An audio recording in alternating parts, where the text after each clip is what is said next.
Hello दोस्तों, आज हम ग्रामर का बहुत ही इंपॉर्टेंट टॉपिक करने वाले हैं जो कि है टेंस। टेंस हमारे ग्रामर का इसलिए इंपॉर्टेंट पार्ट है क्योंकि टेंस के बिना हम कोई चीज डिफाइन नहीं कर पाएंगे कि हम कौन से काल में, कौन से समय में जो है हम बात कर रहे हैं। तो एज यूजुअल सबसे पहले हम इसकी डेफिनेशन करते हैं कि टेंस होता क्या है। Let's start. टेंस कहते हैं, tense is the time of an action.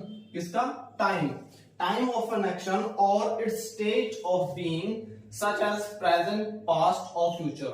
देखिए टेंस जो है ये एक ऐसी चीज है जो हमें क्या बताता है? टाइम बताता है। टाइम अभी का, पहले का या फिर आने वाला। इसको थोड़ा सा और समझ लेते हैं। जैसे प्रेजेंट है, प्रेजेंट क्या है? अभी जो हमारा चल रहा है, राइट। इससे पहले जो ऑलरेडी हो चुका है, बट इज ऑलरेडी हैपेंड, तो वो क्या है?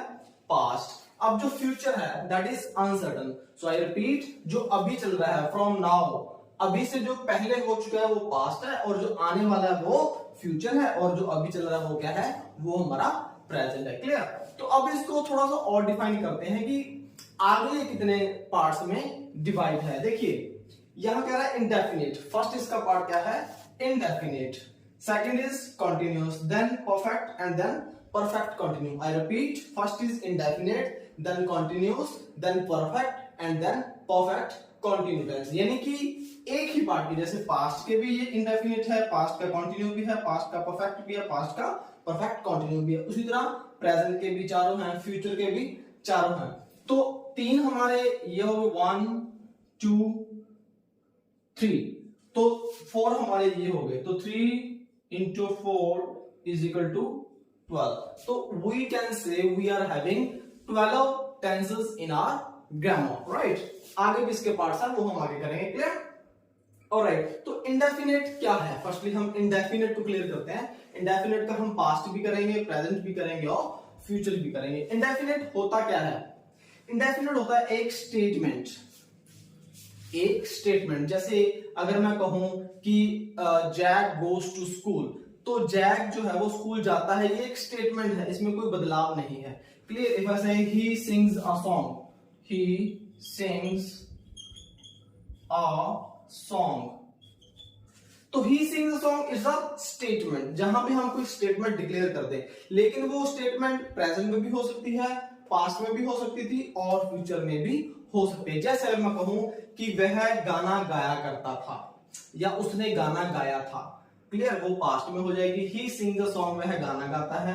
प्रेजेंट में होगी, वह गाना गाएगा, इट्स ऑल्सो अ स्टेटमेंट, तो वो किस में हो जाएगी? फ्यूचर में। क्लियर? तो ये होता है हमारा इंडेफिनिट। अब आता है कॉन्टिन्यूअस। कॉन्टिन्यूअस होता है कंसिस्टेंटली कोई चीज चलने वाली। कॉन्टिन्यूअस मतलब लगातार कोई चीज एक टाइम पे चल रही हो, उस टाइम पे चल रही हो। अगर मैं कहूं कि अभी मैं पढ़ा रहा हूं, I am teaching, you are listening me, you are learning, you are studying, तो अभी आप इस टाइम क्या कर रहे हो? यू आर वॉचिंग, तो आप एक क्रिया कर रहे हो, अभी के टाइम पे एक काम कर रहे हो, तो वो क्या हमारी? Continue process, consistent process. यानी कि कोई काम, कोई क्रिया, कोई एक्शन अभी हो रहा हो, उसको हम बोलते हैं कंटिन्यूअस। तो इसको समझ लेना कि पास्ट का हम कंटिन्यू भी करेंगे, प्रेजेंट का भी करेंगे और फ्यूचर का भी करेंगे। Then it is perfect. Perfect क्या होता है? पहले मैं आपको थोड़ा सा इन चारों के बारे में बताता हूं, फिर हम इसकी डिटेल भी करेंगे, इसके हम फॉर्मेशन भी करेंगे। लेकिन मैं चाहता हूं कि आपके दिमाग में एक चीज बनी होनी चाहिए कि एक्चुअल में टेंस होते क्या हैं, उनका मतलब क्या होता है। अगर मैं इंडेफिनिट बोल दूं तो उसको रट्टा नहीं मारना आपने। इंडेफिनिट का मतलब आपको पता होना चाहिए, परफेक्ट का मतलब पता होना चाहिए, कॉन्टिन्यूअस का पता होना चाहिए। क्लियर? Continuous, consistent. परफेक्ट होता है taken place in a certain time. एक ऐसी चीज जो एक पर्टिकुलर टाइम पे ऑलरेडी हो चुकी है। जैसे अगर मैं कहूं कि मैंने खाना खा लिया था, इट मींस मैंने उस टाइम पे, कल मैंने खाना खा लिया, मैं पढ़ लिया था, मैं सो लिया था, मैंने लिख दिया था।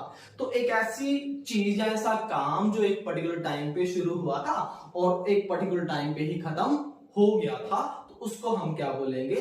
परफेक्ट। Perfect means complete. एक पर्टिकुलर टाइम पे शुरू हुआ और दैट वाज एंड, तो उसको हम क्या बोलते हैं? Perfect, perfectly well. Clear?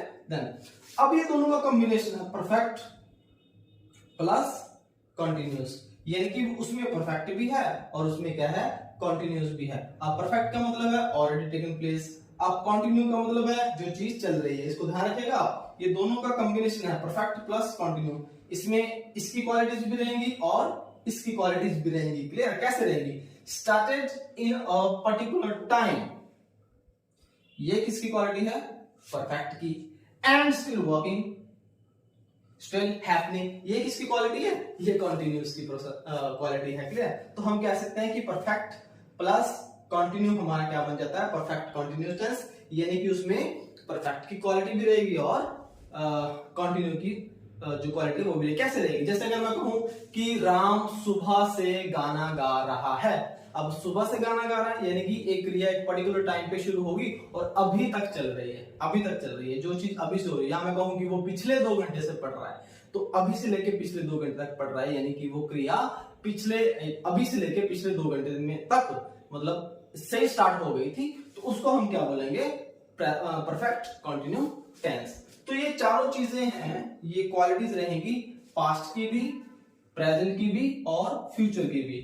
Clear? और सबसे पहले हम करते हैं इंडेफिनिट। इंडेफिनिट हम प्रेजेंट का भी करेंगे, पास्ट का भी करेंगे और फ्यूचर का भी करेंगे। आई होप आपको ये समझ आ गया। मैं रिपीट करता हूं, टेंस क्या होते हैं? टेंस हमें किसी भी काम का टाइम बताते हैं। टेंस को आप टाइम पढ़िए, जैसे यहाँ पे लिखा है tense is equal to time, बस इससे आप कभी नहीं भूलेंगे।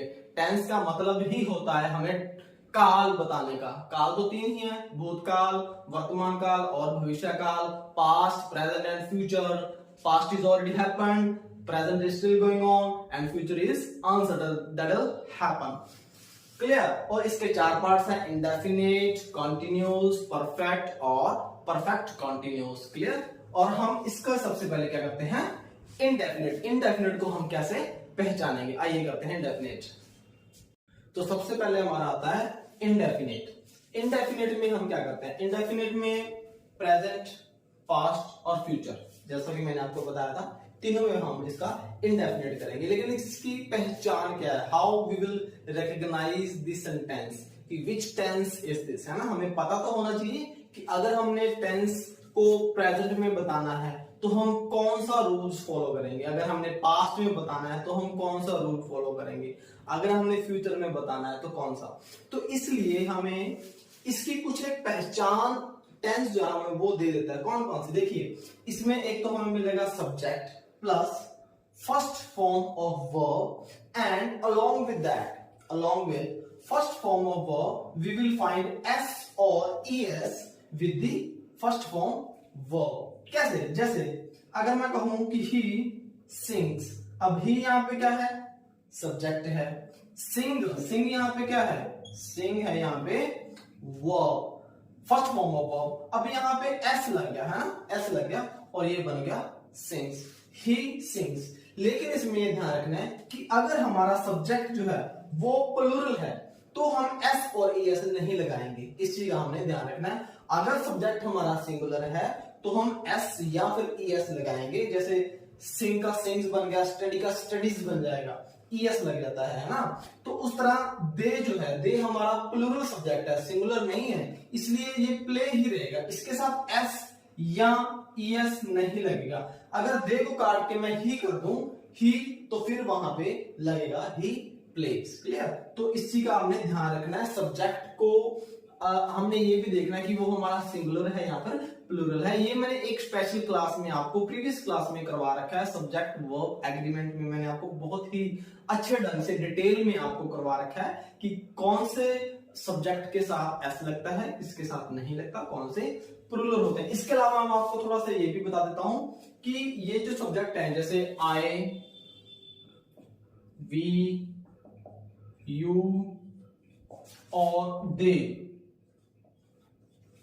ये 4 सब्जेक्ट जो हैं इनको ध्यान रखिए, आई, वी, यू और दे, ये 4 सब्जेक्ट ही हमारे प्लूरल हैं, बाकी सब सिंगुलर हैं। आई रिपीट, ये 4 subject I, we, you and they, these are the 4 plural subject, rest all are singular. But अगर कहीं पे सिंगुलर जो सब्जेक्ट है वो ज्वाइन हो जाए, जैसे जैक एंड शैम, अगर ये आ जाए तो वो क्या हो जाएगा? 1 + 1 इज इक्वल टू 2, तो वो हमारा क्या हो जाएगा? वो हमारा प्लूरल हो जाएगा। इसी का ध्यान रखना। Okay, come back to the point. Then same right, अब यहाँ पे शैम प्लस राइट, क्या लगेगा, सिंगुलर है तो क्या बन जाएगा, राइट। देन वी गो इसके साथ नहीं लगेगा क्योंकि वो उसमें आ रखा है। देखिए ये 4 सब्जेक्ट देखिए इसमें है ना, इसमें आई वी और यू और दे, इनके साथ एस एस नहीं लगेगा। We go, I like, she likes, you read. Clear, first form हो गई, प्लस में एस और एस लगे, यही हमारी पहचान है। प्लस में इसके साथ एक होता है object, that is not compulsion, that is optional. वो कंपल्सरी नहीं है, वो एक ऑप्शन है, हो भी सकता है और नहीं भी हो सकता। होने या ना होने से सेंटेंस में या टेंस में किसी प्रकार का कोई भी इफेक्ट नहीं पड़ेगा। जैसे कि he sings, it is a complete sentence. अगर मैं बोलूं कि he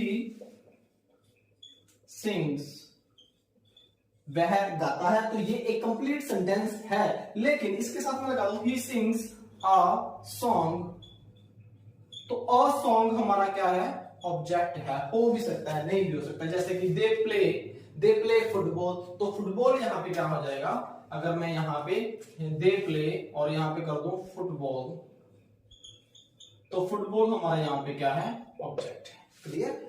शैन राइट्स अ लेटर क्या हो जाएगा, ऑब्जेक्ट। वी गो तक कंप्लीट सेंटेंस है, लेकिन अगर मैं कहूं कि we go to the market, तो टू द मार्केट क्या है, ऑब्जेक्ट है। आई लाइक स्वीट्स यहाँ पे क्या है, ऑब्जेक्ट है। शी लाइक्स एन एप्पल वहां पे क्या है, object. You read the newspaper, तो द न्यूज़पेपर यहाँ पे क्या है, ऑब्जेक्ट है। तो ये जो है ऑब्जेक्ट है, ये ऑप्शनल है। आई होप कि ये आपको अच्छे से समझ आ गया।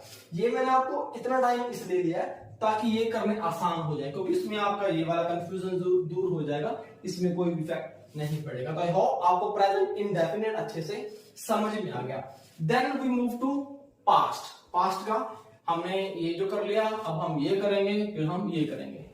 इंडेफिनिट का प्रेजेंट क्लियर, इंडेफिनिट का हम करते हैं पास्ट, राइट। तो एज यूजुअल इसकी करेंगे हम फॉर्मेशन में क्या रहेगा, सबसे पहले हम रखेंगे subject and I told you second form of verb. इसमें हम क्या करेंगे, फर्स्ट फॉर्म ऑफ वर्ब, इसमें हम करेंगे सेकंड फॉर्म ऑफ वर्ब। जैसे यहाँ पे क्या था, सिंग, तो सिंग की सेकंड फॉर्म क्या बन जाएगी, सैंग, सिंग सैंग संग। तो यहाँ पे हम second form of verb use करेंगे। इट्स कंप्लीट सेंटेंस, उसने गाना गाया था। दे प्लेड, वो खेले थे। अब यहाँ पे मैं लिख दूं फुटबॉल या cricket, volleyball, basketball, kho kho, badminton, whatsoever they played, सो वो हमारा क्या हो जाएगा, ऑब्जेक्ट। तो ये हमारा है object which is optional, not compulsion. शैन रोट, अब सेकंड फॉर्म क्या है राइट की, wrote. And also I suggest you to learn the form of verbs as well, because the student those who are in class 6th, 7th or 8th, they usually forget the form of verbs. I consistently observing such students, those who are forgetting the form of verbs, therefore they commit a blunder. Like if I ask them to write down the past indefinite, then they write the first form of verb, then the sentence is completely incorrect. Therefore I suggest you to learn form of verb first, only then you can learn the sentence, otherwise it will not be possible. Then we went, अब यहाँ पे क्या है, go का क्या बन जाएगा, went, go went gone. Then I liked, like का क्या बन जाएगा, liked, she liked, you। अब यहाँ पे रीड है ना, इसका प्रोनाउंसिएशन थोड़ा सा रेड रहता है, इसको हम रीड नहीं बोलेंगे, इसको लिखेंगे हम रीड ही, READ, रीड, लेकिन बोलेंगे इसको रेड। इसका जो प्रोनाउंसिएशन है वो रहेगा रेड। ही रेड या यू रेड द न्यूज़पेपर, लिखने में सेम रहेगा, बोलने में थोड़ा सा डिफरेंस रहेगा। और थर्ड फॉर्म इसकी रीड, रेड, इसका आपने ध्यान रखना। अगर रेड बोला जा रहा है तो कलर नेम नहीं होगा, वहां पे प्रोनाउंसिएशन रीड का रेड रहेगा। तो हाउ ये भी आपको क्लियर हो गया। जहां पे हमें दिख जाए सेकंड फॉर्म ऑफ वर्ब, वो क्या हो जाएगा, पास्ट, क्योंकि पास्ट में ही सिर्फ हम second form of verb use करते हैं और कहीं पे भी यूज हम नहीं करते। आई रिपीट, प्रेजेंट में फर्स्ट फॉर्म यूज कर रहे हैं, पास्ट में सेकंड फॉर्म, और फ्यूचर में हम फिर फर्स्ट फॉर्म ही यूज करेंगे, थर्ड फॉर्म नहीं आ जाएगी, इसको ध्यान रखिएगा। प्रेजेंट में फर्स्ट फॉर्म, पास्ट में सेकंड फॉर्म, फ्यूचर में फर्स्ट फॉर्म आ गया, लेकिन इसकी एक हेल्पिंग वर्ब हम यूज करेंगे, विल और शैल की। हेल्पिंग वर्ब हम यूज करेंगे कौन सी, विल और शैल की। और जो शेल है, ये जो शेल है, इसको ध्यान रखिए, shall, ये इन 4 सब्जेक्ट्स के साथ लगेगा। I shall, we shall, you shall, they shall। Clear? बाकी सब के साथ क्या लगेगा? will। will जो है एक डेटर्मिनेशन की तरह यूज होता है। मैंने मॉडल्स आपको कराए थे, आप वो जाके देखिएगा। ग्रामेटिकली बोलने के लिए will आप हर जगह लगा सकते हो। I के साथ भी will लगा सकते हो, इन चारों के साथ will लगा सकते हो, तो वो गलत नहीं होगा क्योंकि वहां पे डेटर्मिनेशन आ जाती है। shall जो शब्द है ये पूरी तरह से डिक्शनरी से डिलीट भी हो चुका है, लेकिन जब हम ग्रामर की बात करते हैं तब हमें shall ही यूज करना पड़ेगा। अगर आप will भी यूज करते हैं तो वो जैसे कि उसको हम गलत नहीं कह सकते, लेकिन जो 6th 7th 8th क्लास की 9th क्लास तक की भी क्लासेस हैं वहां पे हमें shall ही यूज करना पड़ता है। लेकिन जब आप बड़े हो जाएंगे तब आपको लगेगा पता कि will और shall में जो माइन्यूटली डिफरेंस था वो क्या था। इसलिए मैंने आपको दोनों बातें बता दी हैं 6th to 12th लेवल की, जो आपको सूट करे। So come back to the point, हमारी हेल्पिंग वर्ब क्या रहेगी? will और shall। सब्जेक्ट हमारा क्या है? he। उसके बाद करेंगे will और shall में से हम क्या लगाएंगे? will, क्योंकि shall तो किसके साथ लगना है? इनके साथ। he will sing, first form of verb, then they shall play, Shan will write, we shall go, I shall like, she shall like, we shall read, right? we shall read, sorry, क्योंकि ये first form में लगेगी, we shall read। तो इसमें हमने क्या देखा? Difference ज्यादा नहीं है डेफिनेट में, बस हमने यहाँ पे फर्स्ट फॉर्म ऑफ वर्ब देखी, यहाँ पे सेकंड फॉर्म ऑफ वर्ब देखी, यहाँ पे फर्स्ट फॉर्म ऑफ वर्ब ही है, लेकिन फर्स्ट फॉर्म ऑफ वर्ब से पहले हमें हेल्पिंग वर्ब यूज करनी पड़ेगी। कौन सी? will और shall की। This is the complete indefinite. Clear? I hope यहां तक समझ आया होगा, यहाँ पे कोई कंफ्यूजन नहीं है। ये बहुत ही सिंपल से सेंटेंसेस की प्रैक्टिस कीजिए आप। प्रैक्टिस मोर, देखिए practice makes a man perfect. ऐसा कोई भी काम नहीं है जो हम नहीं कर पाते। अपने आप को खुद को इतना मजबूत बना लीजिए कि कोई भी चीज आपको ऐसा ना लगे कि मुझे नहीं आती।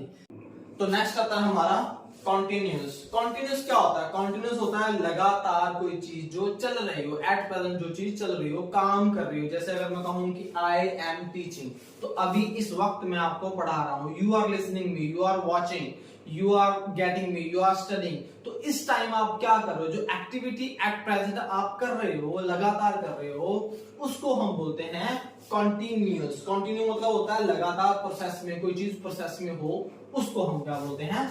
कॉन्टिन्यूस। तो ये तीनों पे ही चलेगी, जैसे कि प्रेजेंट पे भी, पास्ट पे भी और फ्यूचर पे भी। जैसे हमने इंडेफिनिट किया था तीनों का, प्रेजेंट का, पास्ट का और फ्यूचर का, इस तरह कॉन्टिन्यूस भी है।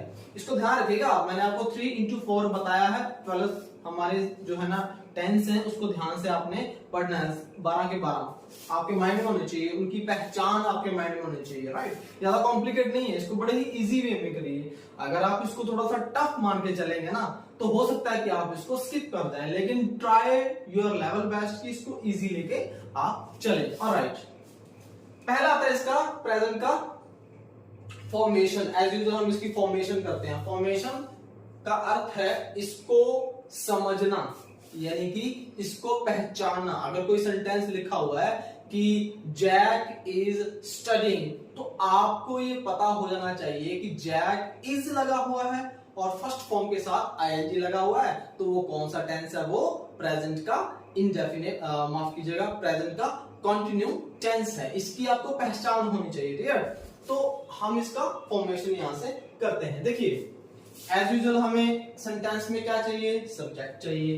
Then these are the helping verbs, is, am, are. These are the helping verb. I write here helping verb. यही हेल्पिंग वर्ब है जो डिसाइड करती हैं कि जो टेंस है वो कौन सा है, प्रेजेंट का है, पास्ट का या फ्यूचर का है। क्लियर? तो प्रेजेंट में हमारा क्या लगेगा? इज, एम और आर, प्लस में first form of verb and along with that ing we will include. I repeat, subject plus is, mr plus first form of verb and plus ing. जैसे कि he हमारा क्या है? Subject है। is, अब is है, singular है तो is लगेगा। इसको मैं थोड़ा सा डिफाइन कर देता हूं। जो सिंगुलर है उसके साथ is लगेगा और जो प्लूरल है उसके साथ r लगेगा। I repeat, सिंगुलर के साथ is लगेगा, प्लूरल सब्जेक्ट के साथ r लगेगा और सिर्फ I के साथ m लगेगा। सिंगुलर के साथ is, प्लूरल के साथ r और जो m है एम है ये सिर्फ किसके साथ लगेगा, आई के साथ। इस चीज को आप ध्यान रखिएगा, आई के साथ एम लगेगा। जैसे I am studying, I am dancing, I am reading, I am writing, this and that, right? So you will take M with only I. Rest all singular is, rest all plural are. Clear? Then he is sing. S-I-N-G. Sing is the first form of verb. Second form of verb is sang, and third is sung. अब ये वाली forms आगे use होंगी, लेकिन first हमें ये वाली करनी है। अब सिंग फॉर्म है, सिंग के साथ क्या लगाना है, आई, तो ये क्या बन जाएगा, सिंगिंग। तो ही इज सिंगिंग, इसकी पहचान रहेगी इज प्लस में first form and ING. ING जहां भी हमें मिलेगा, आईएनजी जहां भी हमें मिलेगा वो हम कॉन्टिन्यूस मान के चलेंगे। परफेक्ट कॉन्टिन्यू में भी आईएनजी यूज होता है, वो मैं आपको आगे बताऊंगा। सो दे आर प्लेइंग, दे क्या है हमारा, जैसे मैंने आपको 4 सब्जेक्ट बताए थे, आई, वी, यू और दे। इन 4 सब्जेक्ट्स के साथ हम क्या लगाएंगे, आर, बाकी सबके साथ क्या लगेगा, इज। क्लियर? वही 4 हमारे जो है प्लूरल रहेंगे, जैसे मैंने आपको बताया था। क्लियर?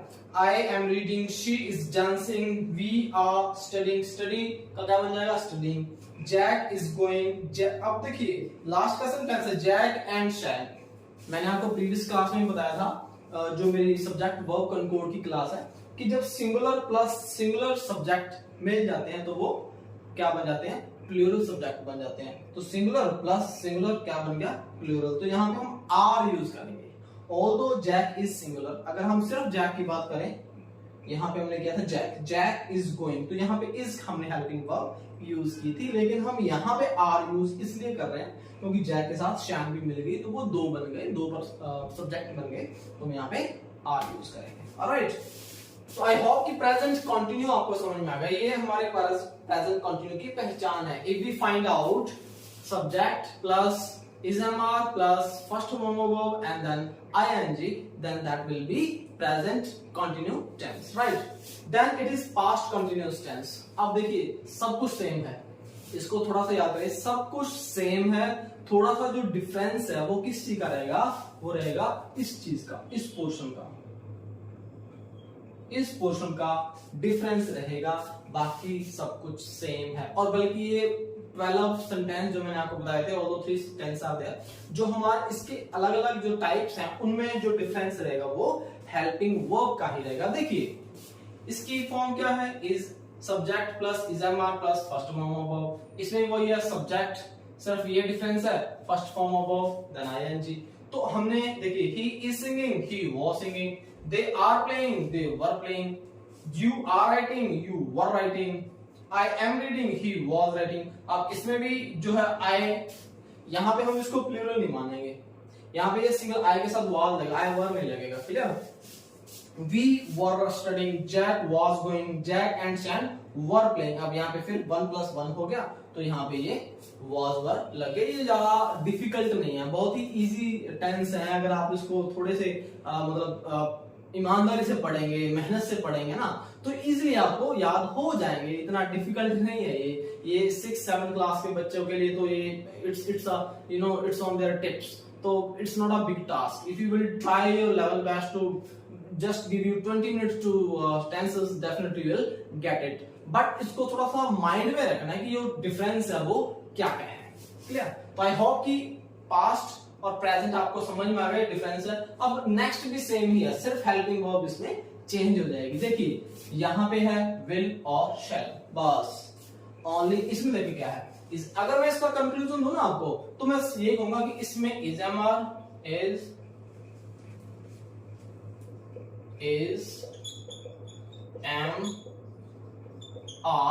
इसमें was and और इसमें will और shall भी लग जाता है इसमें। क्लियर? तो this is the different among these 3 tenses in continuum, right? Like is am are helping verb, इसमें was were helping verb, और उसमें will shall, rest all rules and regulations are same। तो आई होप आपको ये समझ आया। इसकी formation आपने याद रखनी है, subject plus will be, shall be plus first form of verb and then ing, he will be singing, they shall be playing, you shall be writing, I shall be reading, we shall be studying, Jack will be going, Jack and Shan will be playing। तो इसमें सब कुछ लगभग same है। जो slightly जो main इसका difference है वो इसका हेल्पिंग वर्ब का रहेगा। कॉन्टिन्यूस में आपने यही यूज करना है। कॉन्टिन्यूस जब भी आप देखोगे ing आपको मिलेगा ही मिलेगा। अगर ing है तो आप समझ जाना कि वो कॉन्टिन्यूस टेंस है। और आपको हेल्पिंग वर्ब भी यही इनमें ये वाले मिलेंगे, या तो ये या फिर ये। इससे आपको पता चल जाएगा कि कौन सी वो वर्ब है। तो आई होप कॉन्टिन्यूस आपको समझ में आ गया है। इसमें एक परफेक्ट कॉन्टिन्यू भी होता है, उसमें भी ing आता है, वो हम इसके बाद करेंगे। कॉन्टिन्यूस के बाद करते हैं हम परफेक्ट के बाद करेंगे हम परफेक्ट कॉन्टिन्यू। अब मुझे लगता है कि इंडेफिनिट और कॉन्टिन्यूस अच्छे से आपको समझ में आ गया है। तो ये क्लास लंबी हो गई है, इसलिए मैं चाहता हूं कि इंडेफिनिट और कॉन्टिन्यूस को ही हम इस क्लास में करें। नेक्स्ट क्लास में हम परफेक्ट और परफेक्ट कॉन्टिन्यू करेंगे, अच्छे से करेंगे। तो I request also you that you need to read it from your books as well. until or unless you will not go through your books, it is somehow difficult for you to remember it for the long time. So I suggest my dearest student कि never leave your books। आप books से ही पढ़िए। मैं हर एक class में ये कहता हूं कि ऑनलाइन कीजिए, ऑनलाइन से आपके डाउट्स क्लियर होते हैं, लेकिन आपको लॉन्ग टाइम तक अगर याद रखना है तो आप अपनी बुक्स को मत छोड़िए। बुक्स को आप हमेशा अपने साथ, अपने पास रिस्पेक्टफुली आप रखिए और उसे पढ़िए। तो आई होप कि आज की क्लास में आपने काफी कुछ सीखा होगा। अगर आपको कुछ सीखने को मिला है तो प्लीज मेरे चैनल को सब्सक्राइब कीजिए, वीडियो को लाइक कीजिए और पढ़ते रहिए, मुस्कुराते रहिए, सीखते रहिए। Till my next video, keep studying, keep learning. Thank you, जय हिंद।